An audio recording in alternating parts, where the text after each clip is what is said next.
আসসালামু আলাইকুম। সংবাদে আপনাদের সবাইকে স্বাগত জানাচ্ছি। আমি ফিরোজ তোহা। শুরুতেই সংবাদ শিরোনাম। বাংলাদেশের সর্বশেষ গুরুত্বপূর্ণ আপডেট সংবাদে আপনাকে স্বাগত। শুরুতেই সংবাদ শিরোনাম, পরে বিস্তারিত। শুরুতেই জানিয়ে দিব, মারা গেলেন সাবেক মন্ত্রী মুস্তাফিজুর রহমান ফিজার। দিনাজপুর ৫ পার্বতীপুরী ফুলবাড়ী আসনে টানা ৮বার বিজয়ী হওয়া সাবেক এমপি মুস্তাফিজুর রহমান ফিজার ৭০ মারা গেছেন। গত রাত ৮টার দিকে রাজধানীর ল্যাবএইড হাসপাতালে চিকিৎসাধীন অবস্থায় মারা যান তিনি। কয়েক মাস ক্যান্সারে আক্রান্ত ছিলেন এই মন্ত্রী। এরপর জানিয়ে দিব, পাচার হওয়া অর্থ ফেরাতে ৯ সদস্যের টাস্কফোর্স গঠন। পাচার হওয়া অর্থ ফেরত বাংলাদেশ ব্যাংকের গভর্নরকে প্রধান করে ৯ সদস্যের টাস্কফোর্স গঠন করেছে অর্থ মন্ত্রণালয়। এই কমিটি গঠন করে প্রজ্ঞাপন জারি করা হয়েছে। আগে অ্যাটর্নি জেনারেলের নেতৃত্বে কমিটির সদস্য সংখ্যা ছিল ১৪ জন। এবারে জানাবো, ১ অক্টোবর থেকে ৩.৫ ঘন্টা করে বন্ধ থাকবে শাহজালালের রানওয়ে। রক্ষণাবেক্ষণের জন্য প্রতিদিন ৩.৫ ঘন্টা করে আগামী এক সপ্তাহ থেকে ১৪ অক্টোবর পর্যন্ত বন্ধ থাকবে হজরত শাহজালাল আন্তর্জাতিক বিমানবন্দর রানওয়ে। নির্ধারিত এই সময়ের সব ধরনের ফ্লাইট ওঠানামা বন্ধ থাকবে। এদিকে বিসিএস নিয়ে গুরুত্বপূর্ণ সিদ্ধান্ত আসতে পারে আজ। সরকারি কর্ম কমিশন পিএসসি আজ সোমবার ৩০ সেপ্টেম্বর সভা ডেকেছে। এতে বিসিএস এর স্থগিত পরীক্ষা শুরু করা, প্রশ্ন ফাঁস ইস্যুসহ ইত্যাদি গুরুত্বপূর্ণ বিষয় নিয়ে আলোচনা হতে পারে। জানাবো, আন্দোলনকারীদের উপর গুলি, সেই ছাত্রলীগ নেতা অনিক গ্রেপ্তার। ময়মনসিংহ মহানগর ছাত্রলীগের আহ্বায়ক নওশেল আহমেদ অনিকের গতরাতে গ্রেপ্তার করেছে র্যাপিড অ্যাকশন ব্যাটালিয়ন র্যাব। রাতে রাজধানীর মোহাম্মদপুর এলাকা থেকে তাকে গ্রেপ্তার করা হয়। এবং সর্বশেষ জানিয়ে দিব, রংপুর বিভাগে বন্যা কবলিত মানুষের পাশে দাঁড়াবে বৈষম্য বিরোধী ছাত্র আন্দোলন। রংপুর বিভাগের বন্যা কবলিত মানুষের পাশে দাঁড়ানোর জন্য প্রাথমিক পর্যায়ে আলোচনা চূড়ান্ত করেছে বৈষম্য বিরোধী ছাত্র আন্দোলন। আজ কথা জানিয়েছে সমন্বয়ক আব্দুল কাদির। তিনি বলেন, স্থানীয় প্রশাসনের কাছে পর্যাপ্ত পরিমাণ শুকনো এবং ভারী খাবার, চাল, ডাল, তেল সামগ্রী রয়েছে। সেগুলো বিতরণ করার ক্ষেত্রে ছাত্র প্রতিনিধি এবং স্থানীয় প্রশাসন সমন্বয় করে কাজ করবে। পাশাপাশি ঢাকাস্থ রংপুর বিভাগের শিক্ষার্থী এবং স্থানীয় পর্যায়ের শিক্ষার্থীদের সমন্বয়ে ছাত্র প্রতিনিধি গঠিত হবে। প্রিয় দর্শক, এতক্ষণ শুনছিলেন সংবাদ শিরোনাম, এবারে বিস্তারিত। তবে তার আগে বন্ধুরা, অনুরোধ থাকবে, এই সংবাদটি আপনি কোন স্থান থেকে দেখছেন কমেন্ট করে জানিয়ে দিন। আর আমাদের চ্যানেল আপনি নতুন হয়ে থাকলে সংবাদটি দেখতে দেখতে চ্যানেলটি সাবস্ক্রাইব করে রাখুন। কমেন্ট করে আপনার মূল্যবান মতামত জানিয়ে দিন। মারা গেলেন সাবেক মন্ত্রী মুস্তাফিজুর রহমান ফিজার। দিনাজপুর ৫ পার্বতীপুর ফুলবাড়ী আসনে টানা ৮বার জয় হওয়া সাবেক এমপি মুস্তাফিজুর ফিজার ৭০ মারা গেছেন। রোববার ২৯ সেপ্টেম্বর রাত ৮টার দিকে রাজধানীর ল্যাবএইড হাসপাতালে চিকিৎসাধীন অবস্থায় মারা যায়। তিনি কয়েক মাস ধরে ক্যান্সারে আক্রান্ত ছিলেন। মুস্তাফিজুর রহমান ফিজারের বাড়ি ফুলবাড়ী উপজেলার জাল গ্রামে। তিনি মোবারক আলী ও শাহেদা খাতুনের জ্যেষ্ঠ সন্তান। মৃত্যুকালে তিনি স্ত্রী ও ২ কন্যা রেখে গেছেন। গ্রামের বাড়ি ফুলবাড়িতে মুস্তাফিজুরকে দাফন করা হবে বলে জানা গেছে। ১৯৫৩ সালে ২৯ নভেম্বর জন্মগ্রহণ করা এই রাজনীতিবিদ ১৯৭৭ সালে ফুলবাড়ী উপজেলার আওয়ামী লীগের সাংগঠনিক সম্পাদক ও দিনাজপুর জেলা আওয়ামী লীগের সদস্য নির্বাচিত হয়। ১৯৮০ সালে জেলা আওয়ামী লীগের সাংগঠনিক সম্পাদক নির্বাচিত হয়ে ১৯৯২ সাল পর্যন্ত দায়িত্ব পালন করেন। ১৯৯২ সালে জেলা আওয়ামী লীগের সাধারণ সম্পাদকে নির্বাচিত হন। ২০১৯ থেকে তিনি দিনাজপুর জেলা আওয়ামী লীগের সভাপতিত্বের দায়িত্ব ছিলেন। মোস্তাফিজুর রহমান ১৯৮৬ সালে প্রথমবার সংসদ সদস্য নির্বাচিত হন। এরপর ১৯৯১, ৯৬, ২০০১, ৮, ১৪, ১৮ ও ২৪ সালে মোট ৮বার সংসদ সদস্য নির্বাচিত হন। ২০০৯ থেকে প্রথমে বন ও পরিবেশ মন্ত্রণালয়, পরে ভূমি প্রতিরক্ষার দায়িত্ব পালন করেন। ২০১৪ সালে নির্বাচিত হওয়া প্রাথমিক ও গণশিক্ষার মন্ত্রীর দায়িত্ব পালন সহ রাজনৈতিক জীবনে বিভিন্ন সংসদীয় কমিটির সদস্য ও সভাপতির দায়িত্ব পালন করেন।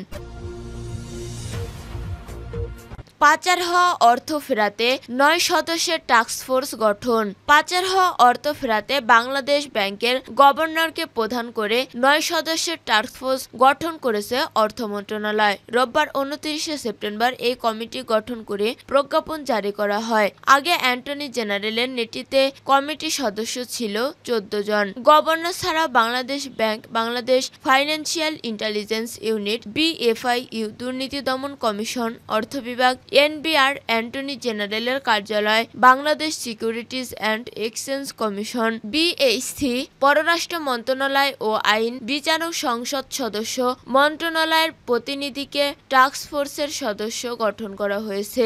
এর আগে এই টাস্কফোর্স গঠন করার কথা জানিয়েছে অর্থ উপদেষ্টা ডক্টর সালাউদ্দিন আহমেদ। ওয়াশিংটন ভিত্তিক আন্তর্জাতিক সংস্থা গ্লোবাল ফাইন্যান্সিয়াল ইন্টিগ্রেটর GFI সর্বশেষ প্রতিবেদন অনুযায়ী 2009 থেকে 2018 সাল পর্যন্ত বৈদেশিক বাণিজ্যের আড়ালে বাংলাদেশ থেকে 4,965 কোটি ডলার পাচার হয়, বাংলাদেশ মুদ্রায় যার পরিমাণ সোয়া 4 কোটি টাকা।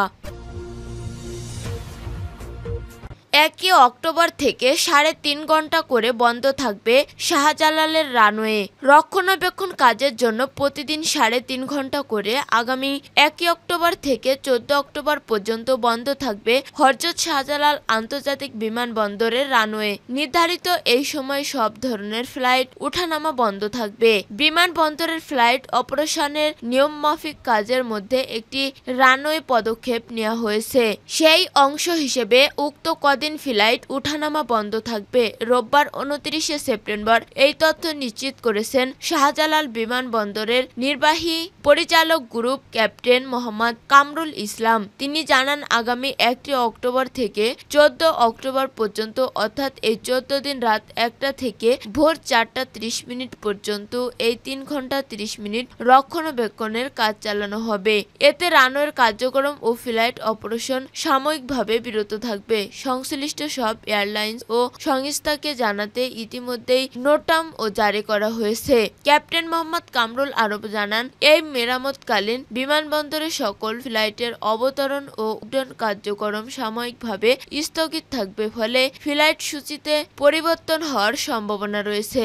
বিমানবন্দর কর্তৃপক্ষ এই সংক্রান্ত সব এয়ারলাইন্স ও স্টেক হোল্ডারদের সঙ্গে সমন্বয় করে প্রয়োজনীয় ব্যবস্থা গ্রহণ করেন। বিমানবন্দরের যাত্রীদেরকে তাদের স্ব ফ্লাইট সম্পর্কে অগ্রিম জানাতে সংশ্লিষ্ট এয়ারলাইন্সকে এবং যাত্রীদের তাদের ফ্লাইট সূচি পুনরায় নিশ্চিত করার জন্য বিমানবন্দর কর্তৃপক্ষ পরামর্শ দিচ্ছে। প্রয়োজনে বিমানবন্দর কল সেন্টারে 13600-তে কল দিতে পারেন যাত্রীরা।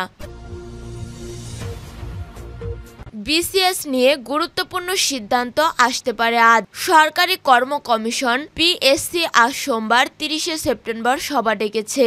এতে BCS এর স্থগিত পরীক্ষা শুরু করা, প্রশ্ন ফাঁস ইস্যু সহ বিভিন্ন গুরুত্বপূর্ণ বিষয়ে আলোচনা হতে পারে। সংস্থাটির চেয়ারম্যান মোহাম্মদ সোহরাব হোসাইন জানান, স্থগিত পরীক্ষাগুলোর বিষয়ে আলোচনা করতে সভা ডাকা হয়েছে। সেখান থেকে কিছু সিদ্ধান্ত আসতে পারে। এছাড়া 47তম BCS এর বিজ্ঞপ্তি এবং বিভিন্ন অভিযোগে গঠিত তদন্ত কমিটির প্রতিবেদন ও তদন্তের অগ্রগতি নিয়ে আলোচনা হতে পারে। সবাই স্থগিত হওয়া 44তম BCS এর মৌখিক পরীক্ষা এবং 46তম BCS এর লিখিত পরীক্ষার সম্ভাব্য তারিখ নিয়ে আলোচনা হবে। বৈষম্য বিরোধী আন্দোলন চলাকালে এসব স্থগিত করা হয়। এদিকে আজকের সভায় BCS সহ 30টি গুরুত্বপূর্ণ নিয়োগ পরীক্ষা, প্রশ্ন ফাঁস, অভিযোগ তদন্তে গঠিত কমিটি প্রতিবেদন ও পর্যালোচনা হতে পারে। এছাড়া জুনিয়র ইন্সপেক্টর সহ অনেক নন ক্যাডার পরীক্ষা ফল প্রায় প্রস্তুত, সেগুলো প্রকাশের বিষয়েও আলোচনা হবে। এছাড়া প্রশ্ন ফাঁস নিয়ে PSC তদন্ত কমিটি পরিবর্তে পদক্ষেপ অনিবার্য কারণে কিছু সিদ্ধান্ত ঝুলে থাকা এবং কাজে গতি ফেরানো সহ আগামীকাল সবাই অন্যান্য বিষয়ে আলোচনা হবে। এসব বিষয়ে গুরুত্বপূর্ণ সিদ্ধান্ত হওয়ার সম্ভাবনা রয়েছে। আন্দোলনকারীদের উপর গুলি, সেই ছাত্রলীগ নেতা অনি গ্রেপ্তার। ময়মনসিংহ মহানগর ছাত্রলীগের আহ্বায়ক নয়সেল আহমেদ অনিকে গ্রেপ্তার করেছে র্যাপিড অ্যাকশন ব্যাটালিয়নের র্যাব। রোববার 29 সেপ্টেম্বর রাতে রাজধানী মোহাম্মদপুর এলাকা থেকে তাকে গ্রেপ্তার করা হয়। র্যাবের আইন ও গণমাধ্যম শাখার পরিচালক লেফটেন্যান্ট কর্নেল মুনিম ফেরদৌস বলেন, বৈষম্য বিরোধী ছাত্র আন্দোলনে গুলি করার অভিযোগে ময়মনসিংহ মহানগর ছাত্রলীগের সভাপতি নওশাদ আহমেদ অনিকে গ্রেপ্তার করা হয়েছে। তিনি বলেন, সম্প্রতি সামাজিক যোগাযোগ মাধ্যমে ছাত্র আন্দোলনে গুলি করার একটি ভিডিও ভাইরাল হয়। এই ভিডিও ফুটেজ পর্যালোচনা করে র্যাব তাকে গ্রেপ্তারের অভিযান জানায়। পরবর্তী গোয়েন্দা তথ্যের ভিত্তিতে রোববার রাত 9টার দিকে মোহাম্মদপুর এলাকা থেকে তাকে গ্রেপ্তার করা হয়। তিনি আরো বলেন, ছাত্রলীগ নেতা অনির বিরুদ্ধে ময়মনসিংহ জেলার কোতোয়ালি থানায় মামলা রয়েছে। সেই মামলায় 23 নম্বর আসামি তিনি। গ্রেপ্তার অনিকে সংশ্লিষ্ট থানা পুলিশের কাছে হস্তান্তরের কার্যক্রম প্রক্রিয়াধীন রয়েছে।